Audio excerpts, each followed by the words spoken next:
औज़ुबिल्लाहि मिनश्शैतानिर्रजीम बिस्मिल्लाहिर्रहमानिर्रहीम। Dear students of 10th class, आप जानते हैं कि हम प्रिंट कल्चर पढ़ रहे हैं।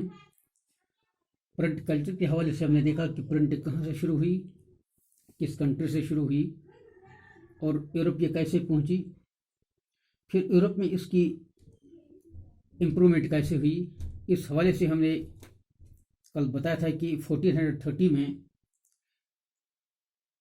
गोटिंगबर्ग ने, जो जर्मनी का रहने वाला था, इसने पहला प्रिंटिंग प्रेस जो है वो इन्वेंट किया।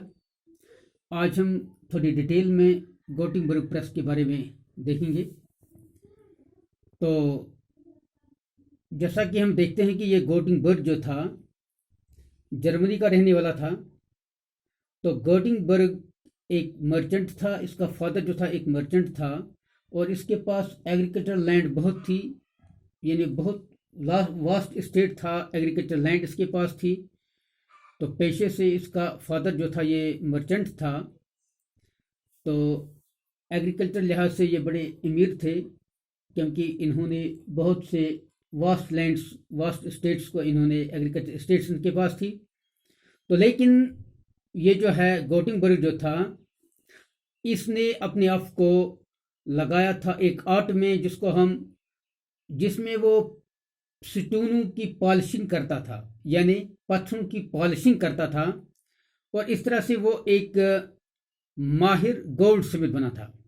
यानी ये एक एक्सपर्ट और एक माहिर गोल्ड स्मिथ था, यानी सुनार, one who deals with gold. तो सोने के ये जो ऑर्नामेंट्स बनाता था, तो ये इसका पेशा रहा है। तो इसमें इसने बहुत ही इसमें जो है महारत हासिल की थी। तो गोटिंगबर्ग ने जो है, इसने दूसरी जो इसमें इनोवेशन की थी वो ये थी कि वो लेड, यानी एक मेटल है जिसको हम लेड कहते हैं, इस लेड को छोटे छोटे शीट्स में भी हम चेंज कर सकते हैं। इस मेटल को, ये मेटल इस लेड के साथ भी ये डील करता था और लेड को ये मोल्ड करता था, यानी ये इसको मोल्ड करने में इसकी महारत थी। और इस तरह से लेड को, इस मेटल को मोल्ड करने से ये इसमें से बहुत से ट्रिक्स बनाता था, यानी ऑर्नामेंट्स बनाता था, यानी बड़े बड़े जेवरात बनाता था। तो इस तरह से इसने ये टेक्नोलॉजी सीखी थी। एक तो गोल्ड स्मिथ था, अब ये मेटल के साथ भी जो है, पर्टिकुलरली लेड के साथ ये डील करता था, इनको मोल्ड करता था। तो इससे पहले इसने जो है एक आइडिया लिया था ओलायू प्रेस से। ये ओलायू प्रेस क्या है, वाइन एंड ओलायू प्रेसेस के बारे में हम जानते हैं कि ये वाइन जो है ये असल में क्रश किया जाता है। इसमें एक प्रेस करके जब इसको मतलब हम ग्रेप्स को क्रश करते हैं तो उससे हमें वाइन हासिल होता है, शराब हासिल होता है। इसी तरह ओलायू जो है ये एक एवरग्रीन प्लांट है।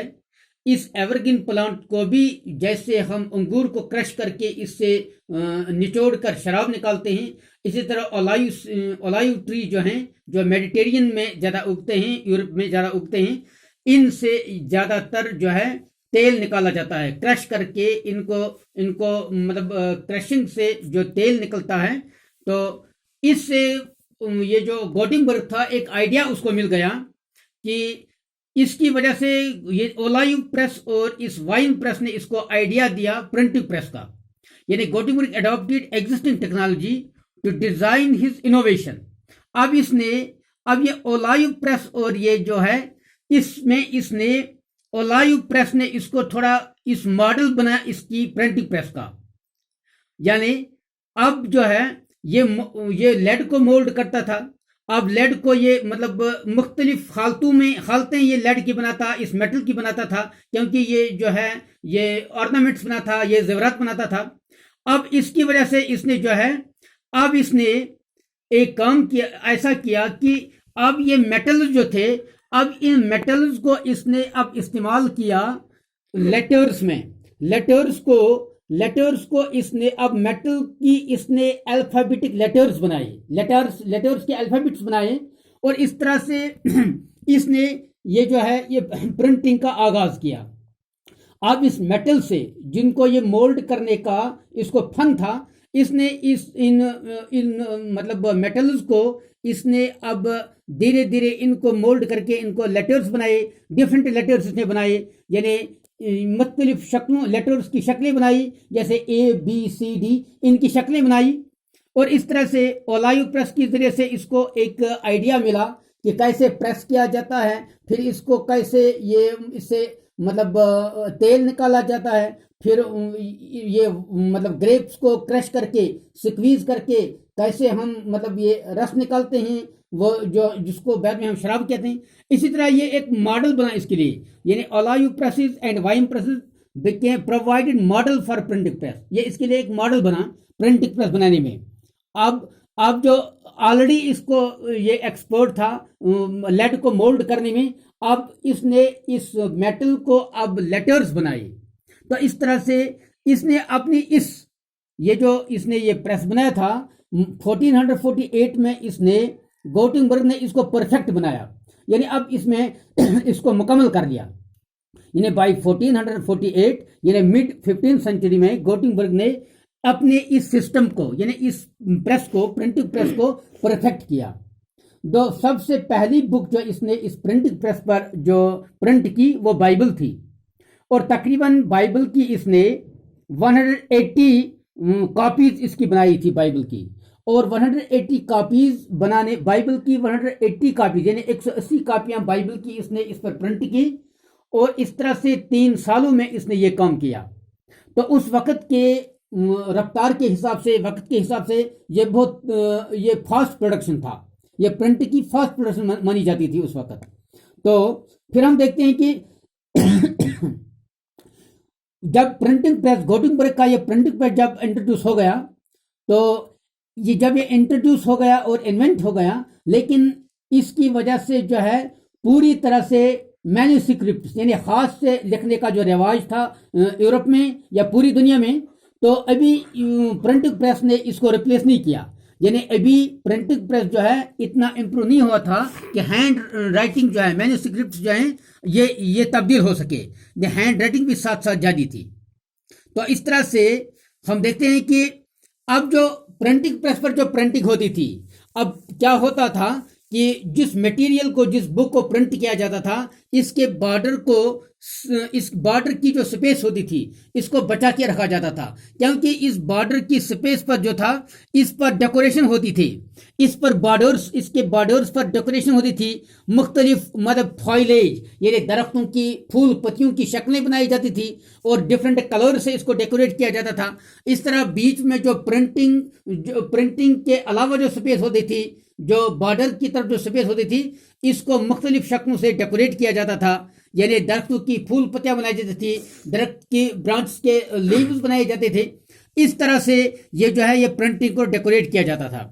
तो यहाँ जो है जो अमीर लोग होते थे इनके लिए भी बुक का जो इलस्ट्रेशन जो होती थी, यानी जो प्रिंटिंग स्पेस जो होता था, इसके अलावा जो स्पेस होती थी, पर्टिकुलरली जो अमीर लोग होते थे इनके लिए इस स्पेस को बिल्कुल खुला रखा जाता था, क्योंकि वो अपनी डिजाइन से अपनी मर्जी से इसमें जिस किस्म की पेंटिंग करना चाहते थे वो करा सकते थे।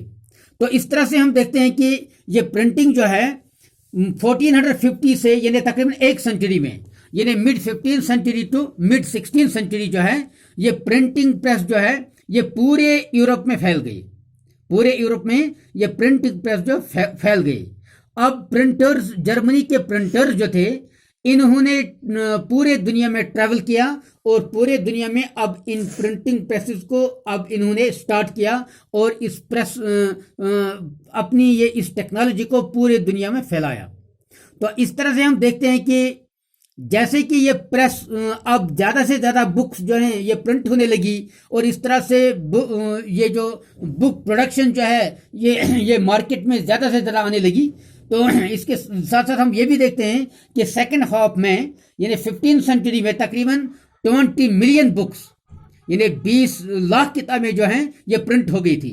और जब हम देखते हैं कि 16 सेंचुरी में तकरीबन 200 मिलियन बुक्स जो हैं ये जो प्रोड्यूस हो गई, प्रिंट हो गई, तो इस तरह से हम देखें कि ये जो प्रोडक्शन प्रिंट ये जो प्रिंटिंग बुक्स में कितना रिवोल्यूशन आया। तो इस तरह से हम देखते हैं कि ये गुटेनबर्ग का ये प्रिंटिंग आइडिया जो था ये किस तरह पूरे यूरोप में फैल गया, और फिर जर्मनी से ये पूरे दुनिया में किस तरह फैल गया, और किस तरह से ये जो प्रिंटिंग कल्चर जो है किस तरह से पूरे ये जो हमारे मार्केट्स और सिटीज़ जो हैं ये फुल हो गई। तो इस तरह से हम देखते हैं कि ये जो प्रिंटिंग है, प्रिंटिंग टेक्नोलॉजी में किस तरह धीरे धीरे ग्रेजुअल शिफ्ट कैसे हुआ और किस तरह से ये टेक्नोलॉजी आगे बढ़ी। तो इंशाल्लाह आज के लिए ये काफ़ी है, कल इंशाल्लाह मज़ीद होगा। तो